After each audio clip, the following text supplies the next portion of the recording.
દીકરી વાલનો દરિયો.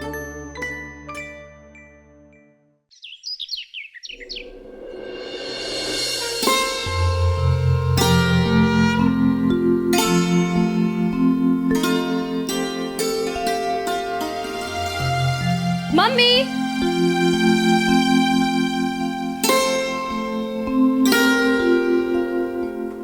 મમ્મી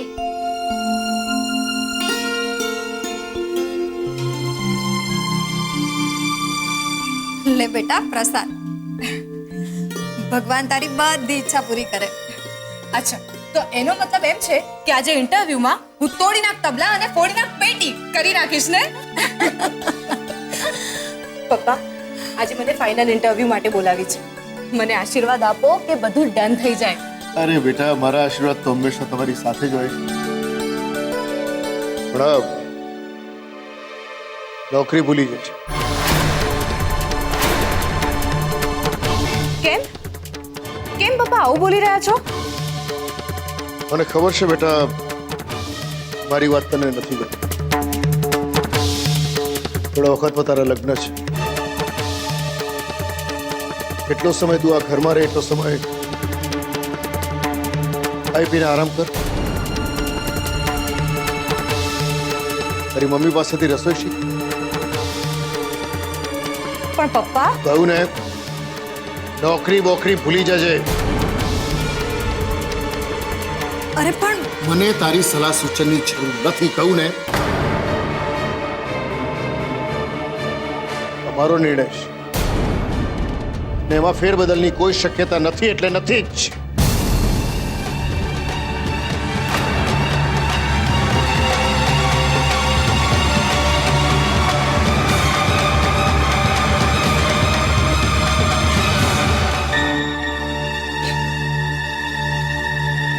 શું કામ ખબર નથી પડતી મને કે ઘરમાં જ બેસાડી રાખવી હતી તો પછી શું કામ ભણાવી હશે?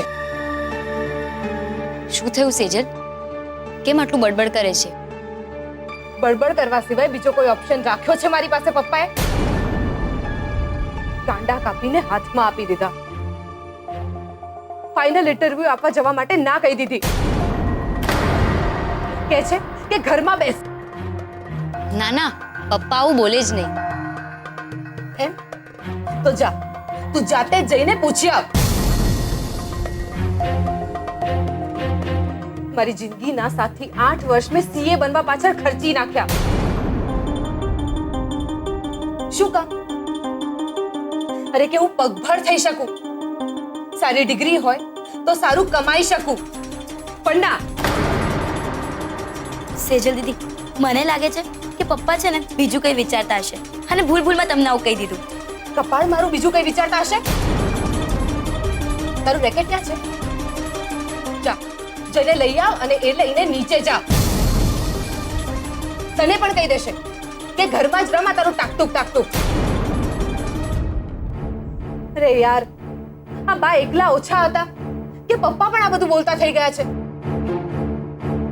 સેજલ, મને લાગે છે કંઈક મિસઅન્ડરસ્ટેન્ડિંગ થઈ રહી છે. જી ના, આ જે પણ અન્ડરસ્ટેન્ડિંગ થઈ છે ને એ તારા કારણે થઈ છે. તારું જે પેલું રંગ પ્રકરણ થયું ને એના કારણે. બીજું શું જરૂર હતી તારે દોડડાયા થઈને દૂધ લેવા માટે જવાની? તારા કારણે મારે પણ ઘરે બેસી રહેવાનો વારો આવ્યો છે. હદ છે યાર. સેજલ દીદી,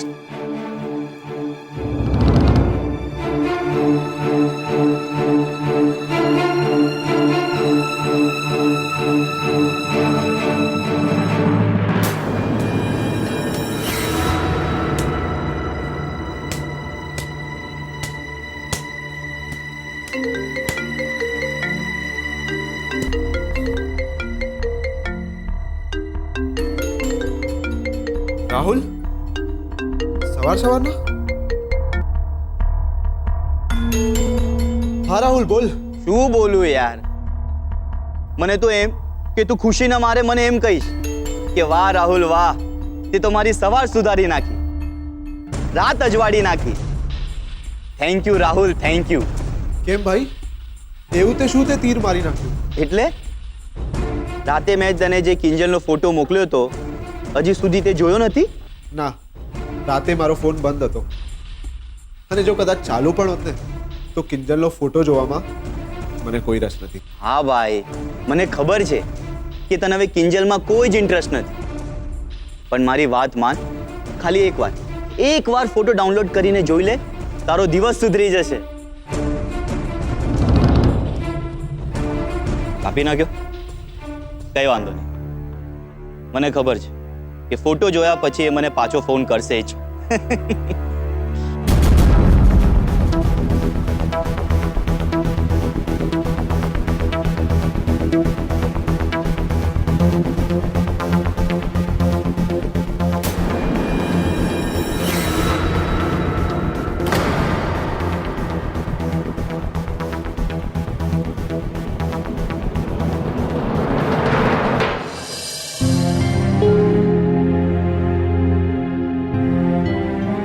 કિંજલ, બેટા ક્યાં જાય છે? મમ્મી, રોજ હું આ ટાઈમે ક્યાં જાઉં છું? મને ખબર છે બેટા, પણ તારા પપ્પાએ કહ્યું છે કે આજથી તારે દુકાને જવાનું નથી. મમ્મી, એ શક્ય નથી. પપ્પાએ સેજલને પણ ઘરમાં બેસી રહેવા કહી દીધું અને હવે તું પણ એ જ વાત કરી રહી છે. તમે લોકો સમજતા કેમ નથી? આમ ડરી ડરીને ઘરમાં પુરાઈ રહેવું એ જ તો સુશાંત ઈચ્છે છે. જો, એ બધું મને નથી ખબર. તું બસ મારી વાત માન. વધુ નહીં તો 2-4 દિવસ માટે માની જા. પછી તારા પપ્પા પણ થોડુંક સમજશે. મમ્મી, કોઈ વાક ગુના વગર અમે શું કામ નજરકેદ ભોગવીએ? હા, અને શું કામ આપણું નુકસાન કરીએ? આજે સેજલના હાથમાંથી નોકરી ગઈ ને. હું તારી વાત સાથે સહમત છું બેટા, પણ અત્યારે એ કોઈનું કંઈ જ સાંભળવા તૈયાર નથી. મને પણ કહી દીધું છે કે તું તો ચૂપ જ રહેજે. હવે મારે શું કરવું? ભજન, ચાલ મારી સાથે ચાલ. આપણે બંને મળીને છે ને આમ રાધે રાધે કરતા બેસી રહીએ. કિંજલ, આમ ગુસ્સે ના થા બેટા, થોડી કૂણી પડ. જો બેટા, એમની ચિંતા પણ સાવ ખોટી તો નથી ને? તો એની ક્યાં ના છે મમ્મી? ગઈકાલે રાત્રે મારી પપ્પા સાથે સારી એવી વાત થઈ તો મને થયું કે હવે બધું પતી ગયું હશે, પણ મારાથી આમ કામ વગર ઘરમાં બેસી રહેવું અને ડરી ડરીને જીવવું એ મારા સ્વભાવમાં નથી. સારું, તો તારો જે સ્વભાવ છે એવું કામ કર બેટા. જો, આવતીકાલે જન્માષ્ટમી છે અને દર વર્ષે તું મને એની તૈયારીમાં મદદ કરે જ છે, તો આ વખતે પણ એવું માનીને ચાલ કે તે મને જન્માષ્ટમીમાં તૈયારી કરાવવા માટે દુકાનમાં રજા પાડી છે. ચાલ, માની જા ને બેટા. કિંજલ, કે પછી મારે તને પણ હાથ જોડવાના છે? કિંજલ, કિંજલ,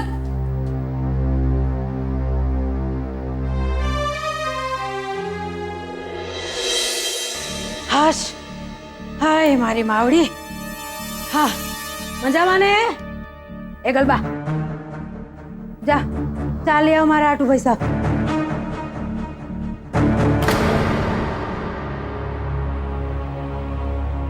મોને આમ હું જોવસ? અરે માં છું એની. પામોહન, અરે બોલને મોઢામાંથી. ત્યાં દુકાનના દરવાજા રગલા હાટું બંધ છે, મારા હાટું નહીં. ગુલાબ, ગરાગને સ્પેશિયલ મસાલાવાળી ચા આપી દે. હાય હાય, તું મને ઘણા કેસ? અરરરરરરર, હે સંતોષી માં, આ જરાક તો સદબુદ્ધિ આપ મોહનિયાને. મોહન, મને ખબર છે કે સુશાંતિયાની કિંજલ હાથેના લગ્નની વાતથી તું મારાથી નારાજ છો. અરે, તું એની ભોળી ભોળી વાતોમાં, મીઠી મીઠી વાતોમાં ભોળવાઈ નહોતો ગયો કે જોઈ? અને પાછું મારા જીવને થયું કે બાપના સપના પૂરા કરવા બિચારી આખું જીવતર હોમી દે, એના કરતા થઈ જવા દે કંકુના. ગુલાબ, ચાપ ને બહાર એક પાટિયું મારી દે. કામ વગરની વાતો અહીંયા કરવી નહીં. અરે તેલ લેવા ગઈ તારી ચા. ક્યારની કીધા કરું છું કે જાણી જોઈને નથી કર્યું તોય સાંભળતો નથી. અરે 2 દાડાથી તારું મોઢું નહોતું જોયું ને એટલે ચા પીવાના બાને તારું મોં જોવા આવી. પણ મારી હારે વાત ન કરવી હોય ને કે આ માનું મોઢું ન જોવું હોય ને તો જા જન્મની ખાલમાં. 1 મિનિટ બાપ. દુકાનનો દાદરો ઉતરો એની પહેલા મારે તમને કંઈક કહેવું છે.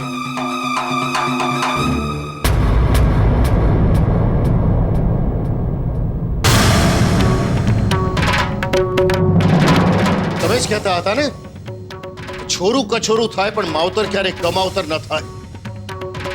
તમે પણ સાંભળતા છો. કિંજલને પરણાવી દેવાની આટલી બધી તમને હોશ હતી, તમારી દાન જ ચોખ્ખી હતી, તો કન્યાદાનનું પુણ્ય મને કમાવા દીધું હોત. હા, દુકાન પડાવી લેવાની જેમ જ તમે આમાં પણ મારો હક મારી લેવાનો પ્રયત્ન કર્યો. આ વાત જો મેં પોલીસને કહી દીધી હોત ને તો અત્યારે તમે જેલના સળિયા ગણતા હોત બા. પણ હું મારી ફરજ ચૂક્યો નથી. અરે હું પણ ઈચ્છું છું કે મા દીકરાનો સંબંધ હું ભૂલી જાઉં, પણ હું ભૂલ્યો નથી હજુ. જય શ્રી કૃષ્ણ.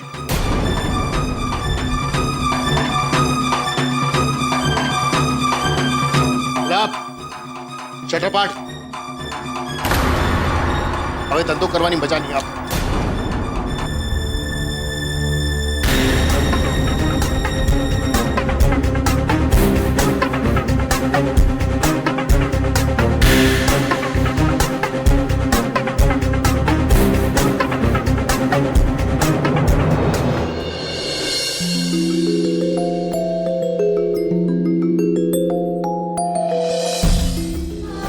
આખા ગામની પડી છે એને, પણ પોતાની નહીં, એના બાપની નહીં. પણ રાહુલ શું કહી ગયો તો મને? ક્યાં કાળું મોઢું કરીને આવ્યા, ક્યાં મોઢું છુપાવત તું?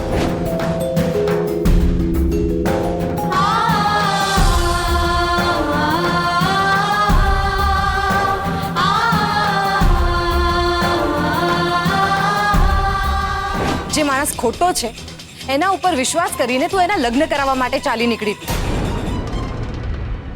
અને જે ખરેખર સાચો છે એની સાથે લગ્ન કરવાની ના પાડીને તું એવું કહી રહી છે કે એ પોતાના ચહેરાના માસ્ક પહેરીને બધાને ગેરમાર્ગે દોરી રહ્યો છે.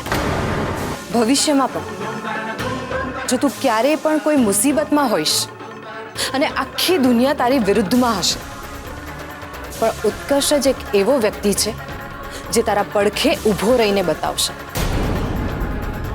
એ પછી પ્રેમના નાતે હોય કે પછી માણસાઈના નાતે.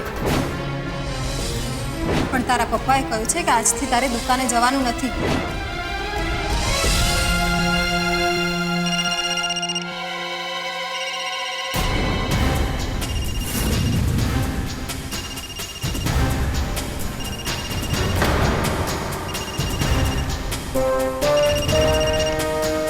સુશાંતનો જ હશે કાં તો પછી નિત્યાનો. શું કરું? ફોન ઉપાડું કે નહીં? જોઉં તો ખરા, આમ પણ વાત તો કરવાની જ છે. હેલો. શું હલો? ગઈકાલે રાત્રે આખી હલી ગઈ કે નહીં મારી તાપીનગરની રાણી? ચૂપ રે ને મને તાપીનગરની રાણી કહેવાનું બંધ કર. અરે રે રે, કેમ તને તારા ઉત્કર્ષની યાદ આવી જાય? સોરી હા, સોરી ડાર્લિંગ, અપસેટ થઈ ગઈ નહીં? અરે આ ફોન તને એટલે જ કર્યો છે કે તું અપસેટ જ રહે. મોઢા પરનો કલર ગયો કે હજુ છે? સુશાંત પ્લીઝ બંધ કર આ બધું. ને એવું હોય તો હું તારી માફી માંગુ છું. માફી? અરે અહીંયા માફીની કોને પડી છે? મારે તો તારી સાથે સુહાગરાત મનાવી છે. તો તને શું લાગ્યું તારા ગંદા બગડેલા થોબડા સાથે હું સુહાગરાત મનાવીશ? જરાય નહીં.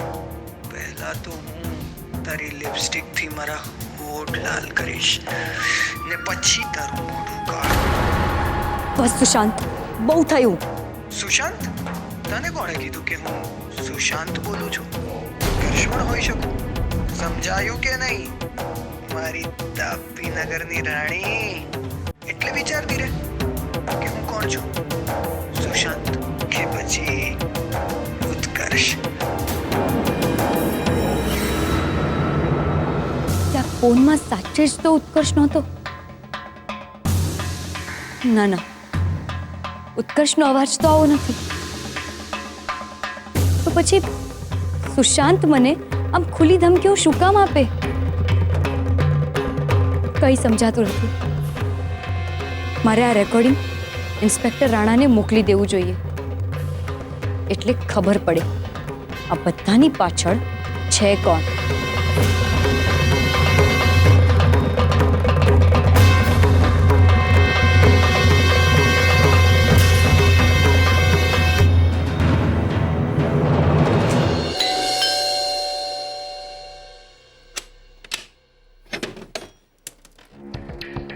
ઇન્સ્પેક્ટર રાણા, તમે? યસ, ઉત્કર્ષ છે? ઉત્કર્ષ? હા. કેમ, તમારું ઉત્કર્ષનું શું કામ છે? એને થોડાક સવાલ પૂછવાના. રાણા સાહેબ, કદાચ તમે ભૂલી ગયા છો કે વોરંટ વગર તમે આ રીતે આવી ન શકો.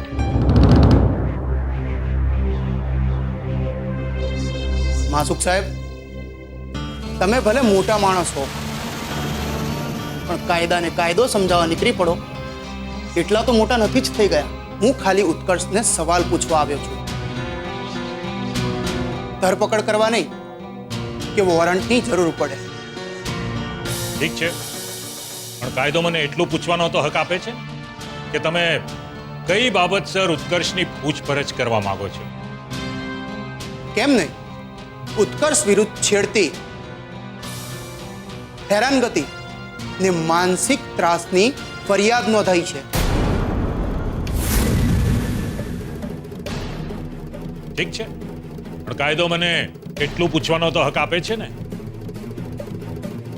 કે આ ફરિયાદ કરવાની હિંમત કરી છે કોણે? મેં.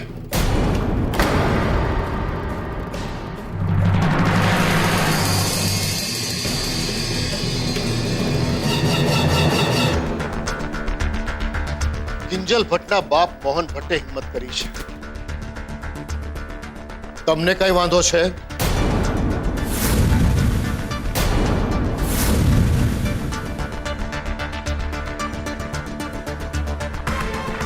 મેં પૂછ્યું વાંધો છે? કરશે, જવાબ આપવો જ પડશે. પણ પપ્પાજી, આ બધું કરવાની શું જરૂર હતી? મને ખબર છે કે આ બધા પાછળ ઉત્કર્ષ નથી. રૂપેશ, એ બધું નક્કી કરવા માટે ન્યાયાલય છે. તમે ખાલી ઉત્કર્ષને બોલાવી આપો. એક મિનિટ રાણા સાહેબ, ભાઈ તમે બહુ સારી રીતે જાણો છો કે ઉત્કર્ષ મારા દીકરા જેવો છે. આ રીતે પોલીસને તમે શું કામ અહીંયા લઈ આવ્યા? અરે, મારું પણ કઈ સ્ટેટસ છે? ઓહ, યાદ આવ્યું. ભાઈ તમારા પૈસા વાળાઓની પાછી ગુડવિલ પણ ખરી ને? હા, ધેટ મીન્સ વાત અહીંયા ગુડવિલની છે, નહીં? તો બોલો બોલો, તમારી કિંમત કેટલી? આઈ મીન તમારા ગુડવિલની કિંમત કેટલી? ઓહ, સમજી ગયો. એટલે તમે એ દિવસનો બદલો લેવા અહીંયા આવ્યા? જરાય નહીં. હું અહીંયા વેવાઈ તરીકે નહીં, કિંજલના બાપ તરીકે આવ્યો છું. ઉત્કર્ષ ક્યાં છે? બોલાવો એને. ઉત્કર્ષ, બહાર આવો. નહીંતર ઇન્સ્પેક્ટર રાણાને કાયદો સમજાવતા વાર નહીં લાગે. એની કોઈ જરૂર નથી.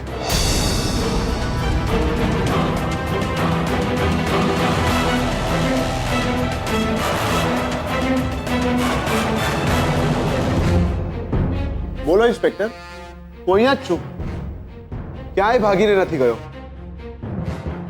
બોલો, શું પૂછવું છે તમારે? બસ એ જ કે ગઈકાલે રાત્રે તું ક્યાં હતો?